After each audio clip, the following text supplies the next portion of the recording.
Hi, I'm Deanna Springer. And I'm Dana Casey with the Fun Stitches Sisters Sewing Project and Classic Time-Saving Tips by Nancy Zieman. First, let's take a look at the project we're making today. We'll be stitching our brand new Sew a Celebration Patriotic quarter square table runner. We'll be using Land of Liberty fabrics by My Mind's Eye for Riley Blake Designs, our No Hassle Triangles ruler, Clover's No Hassle Triangles gauge, Clover Stiletto All, size 75 Schmetz Chrome quilting machine needles, a 1/4 inch quilting foot, and our Bernina B770 sewing machine. Easily cut, mark, and stitch quarter square triangles without ever cutting a triangle or guessing at the sizes.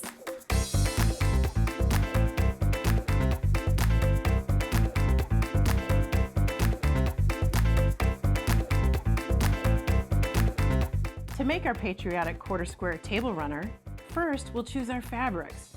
We've selected Land of Liberty's fat quarter pack, plus an additional 3/4 of a yard for the fabric center and for the binding. We'll be using a selection of lights, mediums, and darks to create quarter square quilt blocks. Next, we'll prepare our fabrics.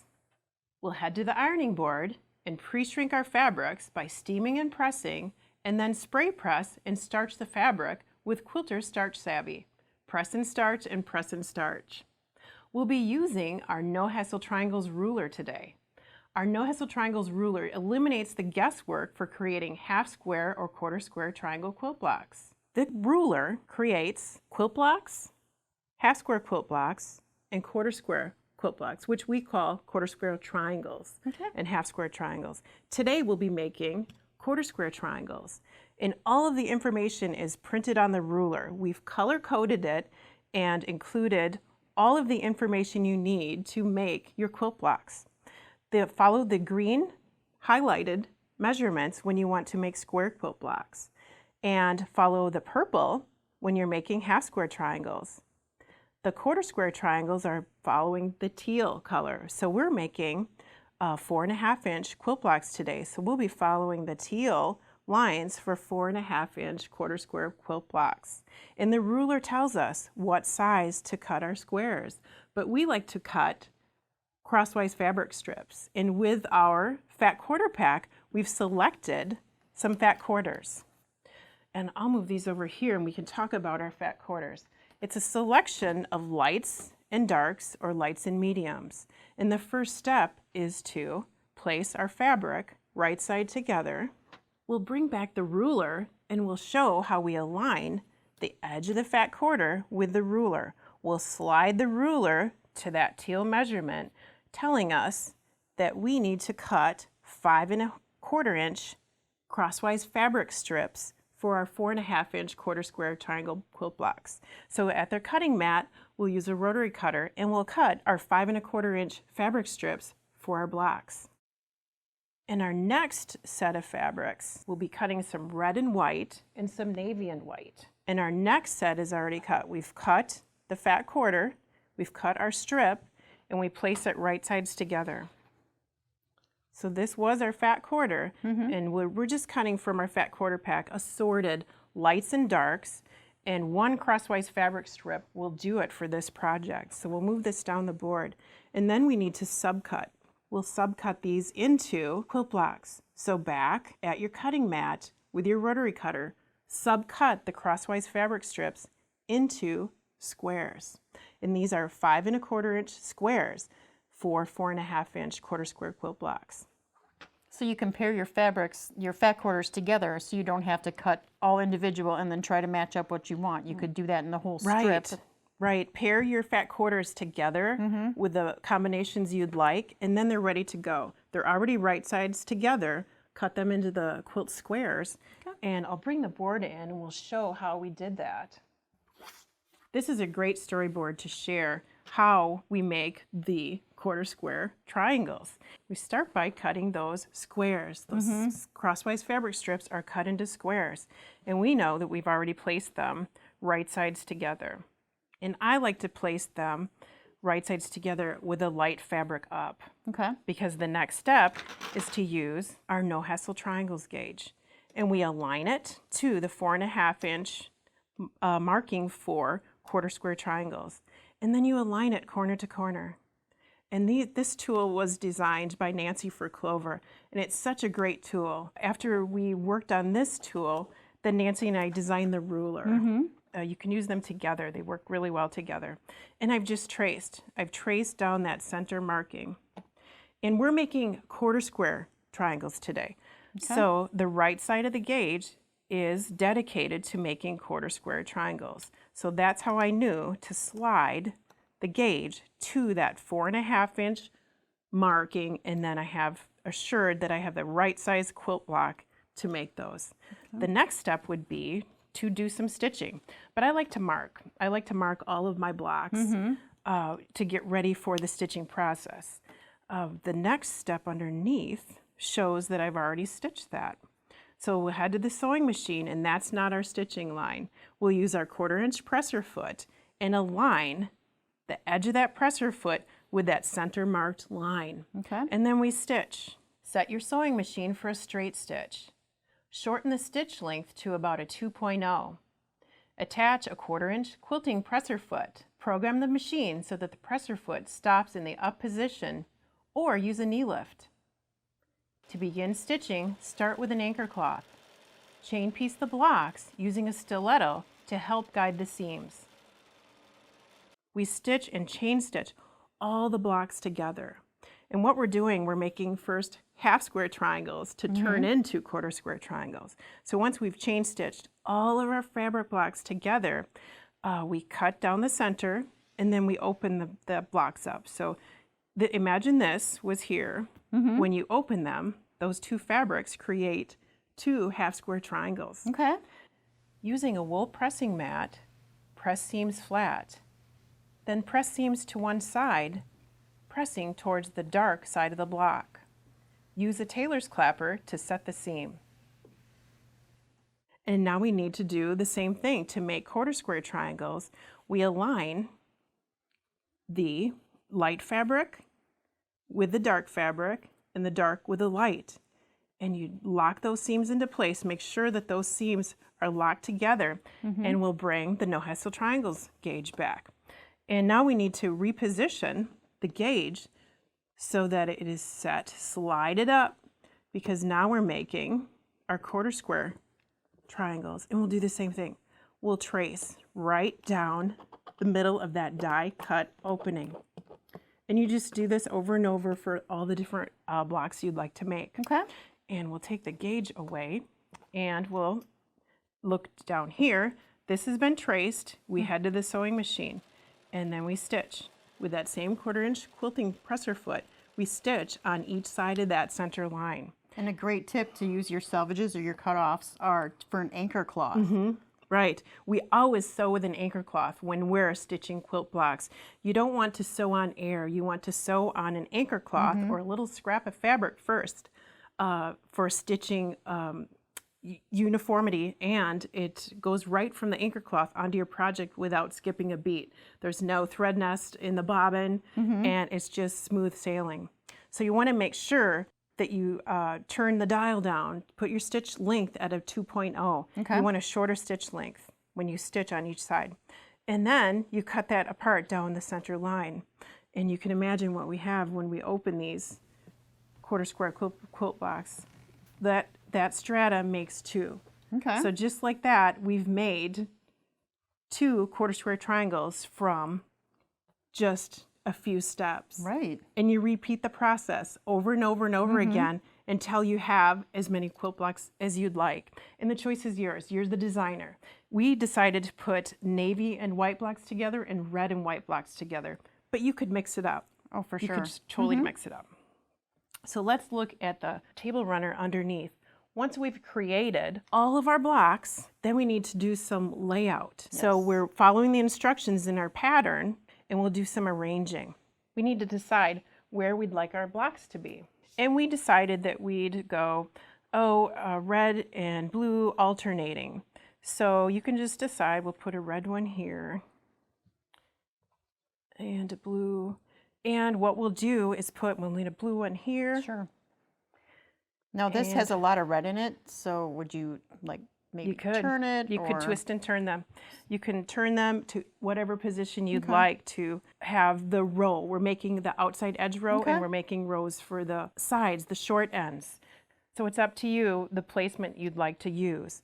The key thing is that you want to make a row of 10 blocks and a second row of 10 blocks and then 2 rows of 4 blocks, and we'll show you why underneath. We'll pick up our blocks, and the way we sew those together is to put pairs together. So right sides together, and I know you've done some of this. I have done this, and this is again where the anchor cloth comes in very handy, because when you flip it back, then your points are sharp and crisp and they meet each other. Right, right. I have done it without, and then it comes up there, and then it's right. And the fabric could shift, so the anchor cloth just makes the sewing process easy. So place your blocks, pairs together, stitch them together, sew pairs, and then sew pairs into rows. Right. And the magic of slanty board, we have our rows stitched together. And so we have a strata of 4 for each end. I'll set this here. This is how we determine what the center table runner will measure. We measure our block set. We do give you measurements in the pattern, but it all depends on your seam allowance. If you use a scant quarter seam allowance like ours, you will cut this, I believe it's 16.5 inches long. If you take a little bit deeper seam allowance, this is a great time to double check. You'll want to cut the center, table center piece, the width of the blocks. We need to determine the length. We know the width. Here's the length. The row of 10, I'll set this one down here. We'll have a row on the bottom and a row on the top. We know this will be 16.5. This measurement will be determined by the seam. So we'll take the tape measure from this first seam in to my seam, and we'll turn it over and measure.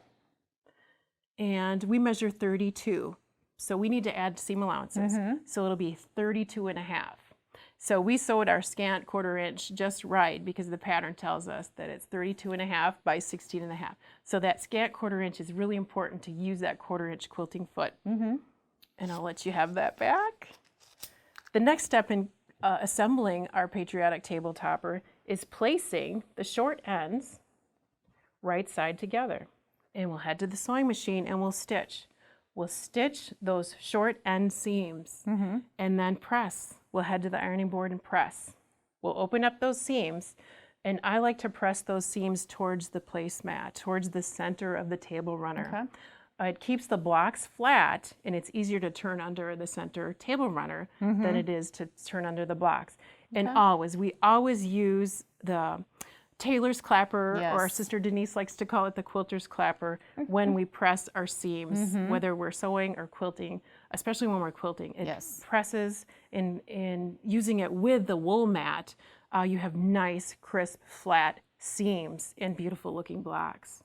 Once your side ends are sewn on, then we do the same thing with the 10 row, with the 10 block row. We put it right sides together, and you can align those seams and do a little pinning and stitch that seam, and then press that open, and then you can imagine that's what we do with the bottom seam too. The final one. Yep. Okay, we'll put it right sides together, stitch, press it open, and then press it open. And then you have a beautiful quilt top or table runner quilt top. And the next step would be to layer. Once you have your backing, your batting, and your quilt top layered, or your table runner top, it's time to join those fabrics together. And we use a couple different methods. One of them is wonder pins. We insert the wonder pin and clip it. It's a clover wonder pin, and it's such a great technique. It's one-handed. It's a great product. They've designed it to be one-handed. I just scoop in, and I'm going through all the layers, and I'm just pinning. It's a safety pin. It's a hybrid safety pin, a modern day wonder pin. And not to worry, the wonder pin goes right underneath the presser foot next to the presser foot. It doesn't get in the way of the needle bar, and it's low profile. So that's one way of doing it, especially if you're using a cotton batting or an 80-20 cotton poly batting. Use wonder pins to pin your quilt top. We also like to use Quilter's basting spray. If we're not using the wonder pins, we're using Quilter's basting spray from June Taylor. And that bastes the layers together. It bastes the quilt layers, like gluing the quilt layers together. And that provides a lot of stability. And then you have the confidence when you're doing your machine quilting, your layers will not shift. They're glued together. So apply that right before you're ready to do the machine quilting, because it does evaporate after time. It will leave your project, but you don't want to leave your project sit with that on there. You'll have to do it over again. So those are great methods we like to use for layering our backing, batting, and quilt top. And we always cut the quilt batting and the backing fabric at least 2 inches wider and longer than the quilt top, so that you have a little bit of room. If you put it on there a little skewed, it won't matter, you have extra. Right. And then we quilt our table runner. And let's bring our table runner back in. I'll show the templates. The templates are included in the pattern, and we trace them onto template material. So this is included with the pattern. And let's open up the table runner and show that we've taken the star template. You could use the paper one and the trace Templar one, and we do some tracing. We position those stars where we'd like, and we've actually done star within a star within a star. So we've traced around.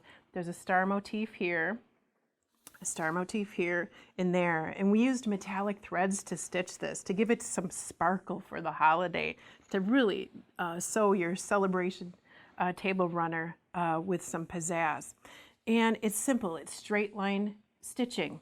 You attach your open toe foot or your ultimate quilt and stitch presser foot from Clover, and just stitched around and around and around those stars. And it's fun to do, and it really finishes off the table runner. I did switch to monofilament thread when I was stitching in the ditch. I did some machine quilting by stitching in the ditch all the way around the table runner, around the blocks. I did around the field and then around each blocks. And you can really do as much quilting as you'd like. And once you have your quilting all finished, then you trim your table runner nice and rectangular. Right. And then it's time to do the binding. So you can find our favorite binding, our quilt binding technique at stitchitsisters.com. And we'll also have an upcoming tutorial about that too, a new video coming up to share how we like to show Nancy's absolute easiest quilt binding. Yes. And that's it. The table runner is complete. You're ready to sew a celebration and set a beautiful table. And I liked the idea of using the quarter square quilt blocks for the Patriotic table runner, because it reminds me of pinwheels twirling in the July breeze. I've been making our current block of the month series with quarter square and half square triangle blocks, and Nancy's block making technique is the secret to my piecing success. We hope you've enjoyed the Stitch It Sisters project. You'll find this pattern along with a limited number of bundle boxes at stitchitsisters.com. Be sure to tune in again for another Stitch It Sisters sewing adventure. In the meantime, connect with Stitch It Sisters and friends on our social sites. Stitch It Sisters is made possible by Bernina, Clover, Riley Blake Designs, OESD, Oklahoma Embroidery Supply and Design, and shopnzp.com. Bernina, made to create.